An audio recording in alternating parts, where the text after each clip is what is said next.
दोस्तों, इंडिया के IT sector पे जो एआई का खतरा है वो रियल है। क्लाउड कोवर्क नाम का एंथ्रोपी ने एक सिस्टम लाया है जिसके कारण बहुत सारे जॉब जो इंडिया करता है, इंडिया के जो हम back office of the world कहते हैं, इंडिया का जो पूरा आईटी सेक्टर है, जो सर्विस इंडस्ट्री है, जो सपोर्ट इंडस्ट्री है, वो करती है, वो खतरे में है।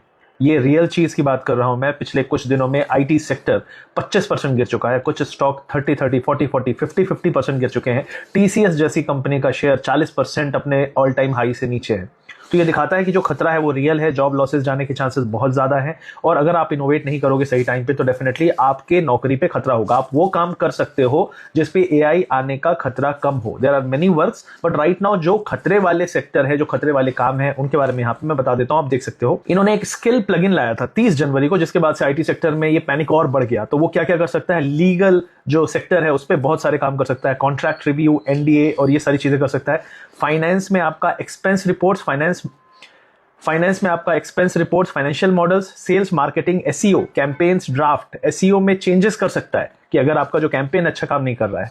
प्रोडक्ट मैनेजमेंट और रोड मैप्स खुद से डिसाइड कर सकता है, चेंजेस कर सकता है। तो ये बहुत बड़ा एक इनोवेशन काइंड ऑफ आया है जो एआई लेकर आया है और इंडियन आईटी के लिए बहुत बड़ा खतरा है, क्योंकि बहुत सारा काम हम बाहर की कंपनीज के लिए, बैंकिंग सेक्टर के लिए करते थे, लीगल सेक्टर के लिए करते थे, बहुत सारे डॉक्यूमेंटेशन वाले काम करते थे, डॉक्यूमेंटेशन में चेंजेस करते थे, प्रोडक्ट डिजाइन डॉक्यूमेंट बहुत सारा यहाँ पे क्रिएशन और उसके रिव्यू होते थे, चेंजेस होते थे। तो बहुत सारी इनमें से चीजें जो हैं वो खुद एआई कर लेगा। आप अब बोलोगे कि क्या हम गांव लौट चले? मुझे नहीं लगता कि इतनी जल्दी गिव अप करने वाला समय है। अगर एआई कोई बना रहा है तो वहां पे नौकरियां बढ़ रही हैं, तो यहाँ भी नौकरियां बढ़ सकती हैं अगर हम कुछ नया काम खुद से बनाएं, क्रिएट करें।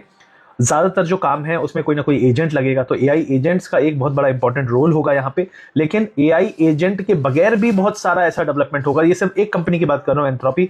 यहाँ पे चैट जीपीटी है, यहाँ पे जेमिनाई है, यहाँ पे मेटा है, यहाँ पे XAI है। इतनी सारी कंपनीज काम कर रही हैं। ये जब कुछ कुछ प्रोडक्ट्स में ऑटोमेशन या AI based, rule based models अपने आप लेके आएंगे जो अपने से अपने आप को एनहांस कर सकें, तो ये खतरा और बढ़ेगा। तो मुझे लगता है बहुत कठिन समय है इंडियन आईटी सेक्टर के लिए। कोविड के बाद बहुत ज्यादा डिमांड बढ़ी, लेकिन कोविड के बाद ही ये डिमांड जो बढ़ी, इसने लोगों को प्रेशराइज किया कि आप कुछ इनोवेट करो, और वहां से एआई का एक पुनर्जन्म, क्योंकि एआई बहुत दिनों से है, ऑटोमेशन बहुत दिनों से, लेकिन एआई का एक पुनर्जन्म हुआ जो आज इस रूप में है। तो मुझे उम्मीद है कि ये जो बुरा टाइम है ये फिर कुछ ऐसा लेके आएगा जिससे हमारे यहाँ पे इंडिया में लोगों को रोजगार मिलेगा, लोग यहाँ पे कुछ ऐसा करेंगे जो पूरे वर्ल्ड को सर्व करेगा।